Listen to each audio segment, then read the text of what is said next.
कभी भी दोनों अलग नहीं हुई। एक दिन दोनों बिल्लियों को जंगल में खाना नहीं मिला।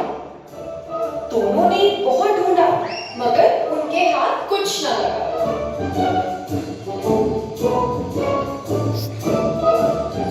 फिर काली बिल्ली बोली, दोस्त, मुझे लगता है जंगल में खाना नहीं है, हमें शहर में जाके ढूंढना चाहिए।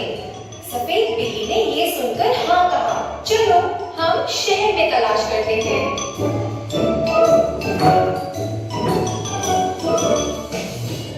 दोनों शहर की ओर चल पड़े। फिर अचानक उन्हें एक रोटी का टुकड़ा पड़ा मिला। दोनों ने एक साथ छलांग लगाई। दोनों ने एक दूसरे की ओर गुस्से से देखा।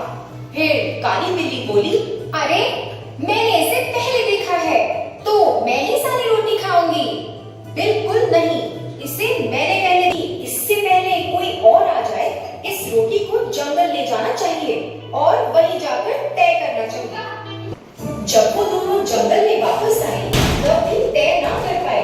दोनों आपस में लड़ झगड़ रही थी, मगर तय लड़ते देखा।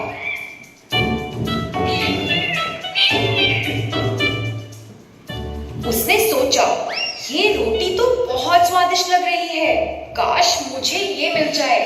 बंदर ने थोड़ा सोचा और फिर उसे उपाय सूझा। उसने थोड़ी देर में लड़ते देखा और कुछ देर बाद पेड़ से कूदकर नीचे आया। फिर वो बिल्लियों के पास जाकर बोला, बहनों, तुम इतना क्यों लड़ रही हो? मैं तुम्हारे लिए इस रोटी को 2 बराबर हिस्सों में बांट देता हूँ। बिल्लियां मान गई और रोटी का टुकड़ा बंदर को दे दिया।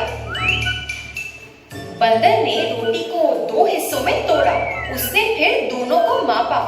फिर उसने देखा कि एक टुकड़ा तो दूसरे से बड़ा है। उसने अपने दाएं हाथ में रख के टुकड़े को देखा और कहा, ये टुकड़ा दूसरे से तो थोड़ा बड़ा है। उसने थोड़ा सोचा और फिर देखती रही, पर कुछ नहीं बोली। फिर उसने अपने बाएं हाथ में रखे टुकड़े को देखा। फिर बोला, अरे अब तो ये टुकड़ा दूसरे से बड़ा है। उसने उसमें से बड़ा हिस्सा तोड़ा और वापस अपने मुंह में रख लिया। बिल्लियों ने वापस बंदर को देखा, मगर कुछ नहीं बोला। बंदर ऐसे ही रोटी के टुकड़े तोड़ता गया।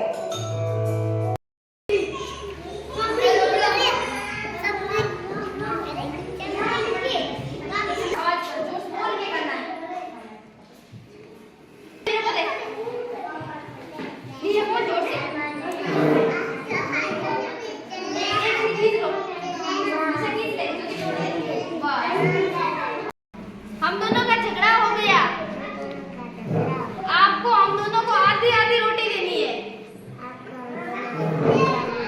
ठीक है, अब बंदर आप इसमें से आधी करके देते रुको आपको, ठीक है ना? अब जैसे अब मैं यहाँ से पकड़ लेती हूँ, आप छोड़ दो। मैं पकड़ लेती हूँ, छोड़ दो। अब आपको ना